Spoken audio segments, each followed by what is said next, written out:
शांत हो जाइए। जैसी भी परिस्थिति है, अपने ही कर्म की है, अब संयम से चलने लगिए। आज तक कुछ मिला क्या आपको? कुछ हाथ लगा कि अब मैं कृतकृत हो गया, मैं सुखी हो गया? आप लोग तो गृहस्थी में रहे हो, मनमानी आचरण किए हो, हर तरह से आप सुख लेने की चेष्टा की है, हर क्रियाओं में। आज बताओ, पश्चाताप, चिंता, शोक, आप ऐसे कर रहे हैं, स्मृति का डाउन हो जाना। अब बोलो जिंदगी क्या रह गई है? आप भोगों की चिंतन करके जलेंगे, क्योंकि भोगने की योग्यता नहीं रह गई। बोलो परिणाम आया ना, हानिकारक है ना। हाँ, इसी से हम कहते हैं गृहस्थ में भी पशुता मत लाओ, संयम से चलो। इसीलिए कहते हैं कि बच्चों को समझाइए कि जब तक पाणी ग्रहण ना हो तब तक ब्रह्मचर्य पर ध्यान दें, तो उनकी योग्यता रहेगी संतानोत्पत्ति की।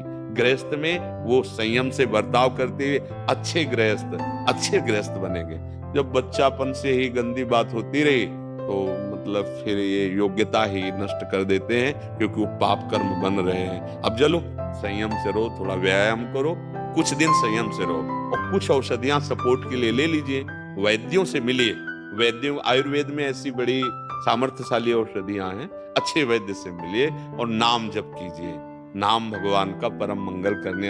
इन गंदी बातों से किसी का मंगल नहीं होता। आजकल नए बच्चे सुनते नहीं हैं, तो इसीलिए हम कहते हैं कि आप लोग अपने जीवन की नींव बर्बाद कर रहे हैं। नए बच्चे जो है ना, मान लो आप लोगों की तो अवस्था थोड़ा बड़ी हो गई, अभी हमारे पास ऐसे बच्चे आए हैं जो 12, 13, 14, और हालत ये है कि जो तुम्हारी हालत है वही हालत उनकी हो गई। अब बच्चे खिलवाड़ खिलवाड़ में उन छोटे बच्चों से सीख गए, अब उनको तो बस उसी में लग गए।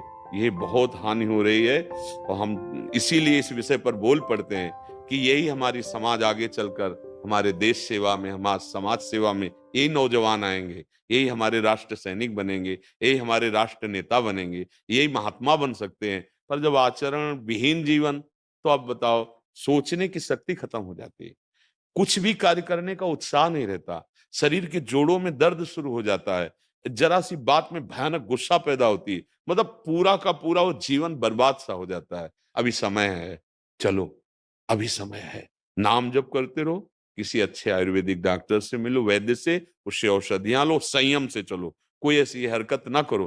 तो धीरे धीरे, चूंकि अब कम चांस है, जैसे नई अवस्था में सुधरने के चांस रहते हैं। अब आपकी कितनी आयु है?